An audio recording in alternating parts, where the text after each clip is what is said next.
মহানগৰীৰ গাঢ়িগাঁৱত অনুষ্ঠিত কৰা হয় 61তম এদিনীয়া বসন্ত উৎসৱ হৰি উৎসৱ। এই উৎসৱৰ আটাইতকৈ উল্লেখযোগ্য আকৰ্ষণ হ'ল দধি মথন ভাওনাৰ অভিনয়। এই উৎসৱক শিশু কৃষ্ণৰ লীলানক কেন্দ্ৰ কৰি অনুষ্ঠিত কৰা দধি মথন ভাওনা। ইয়াত যশোদাৰ দধি মথন আৰু কানাইৰ চাতুৰীৰ দৃশ্য স্মৰণ কৰা হয়। শিশু কৃষ্ণৰ বাবে নন্দজয়া, যশোদাৰ দধি মথন, কানাইৰ চাতুৰী প্ৰভৃতি এই উৎসৱৰ জৰিয়তে জনসাধাৰণে স্মৰণ কৰাৰ সুযোগ পায় বাবে ইয়াৰ নাম হৰি উৎসৱ বুলি কোৱা হয়। আমাৰ এই পশ্চিম জালুকবাৰী আঞ্চলিক ৰঙালী হৰি উৎসৱ অতি পুৰণিকলীয়া হৰি উৎসৱ।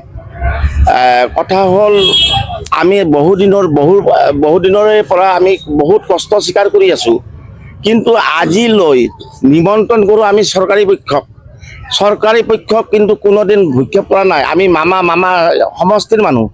মামাৰ সমষ্টিৰ মানুহ মামা বাৰু ইলেকশ্যনৰ সময় আহিব পৰা নাই, সেইটো সঁচা কথা মানি লৈছোঁ আমি।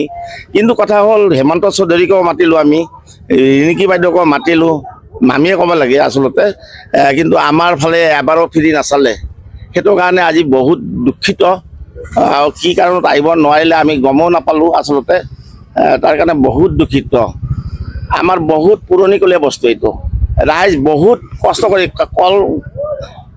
কলৰ গাছেৰে চানি পাতি এই সমাজখন চলাই আছে।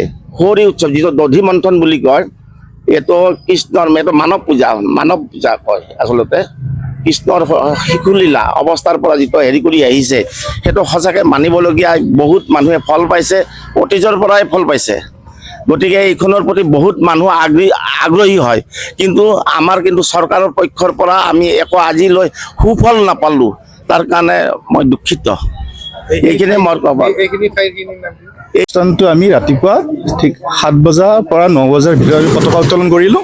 তাৰপিছত আমাৰ 11 বজা 11:30 বজাৰ পৰা আমি দধি মথন অনুষ্ঠান আৰম্ভ হৈ গ'ল। তাৰপিছত বাৰগোপালক আদৰণি কৰিলোঁ, বাৰগোপালক আমি বহিব দিলোঁ। আমি তেওঁলোকৰ কাৰণে এইটো আমাৰ মেইনলি তাৰমানে অনুষ্ঠানটো আমি শ্ৰীকৃষ্ণৰ বাৰগোপালৰ ওপৰতে বেছ কৰি পেলাই মানে জীৱিত শিশু কিছুমানক লৈ, মানে 15জন শিশু, বলৰাম, কৃষ্ণ আৰু আমাৰ কি থাকে আমাৰ নাৰদ আৰু 12জন গোপাল, তেওঁলোকক লৈ পেলাই আমাৰ অনুষ্ঠানটো কৰা হয়।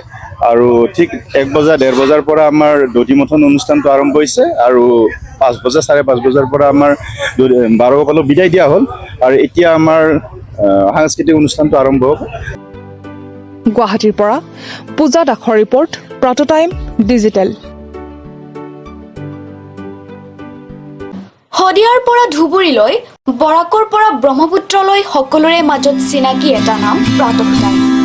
থলুৱা ভাষা, কৃষ্টি আৰু সত্য বাতৰিৰ আধাৰত প্ৰতিষ্ঠিত খবৰ প্ৰাতঃটাইমৰ প্ৰতিটো বা বাতৰি পুংখানুপুংখভাৱে চাবলৈ Facebook, YouTube, website, Twitter, Instagram আৰু ব্লগাৰ পেজত লাইক আৰু ফ'ল' কৰক।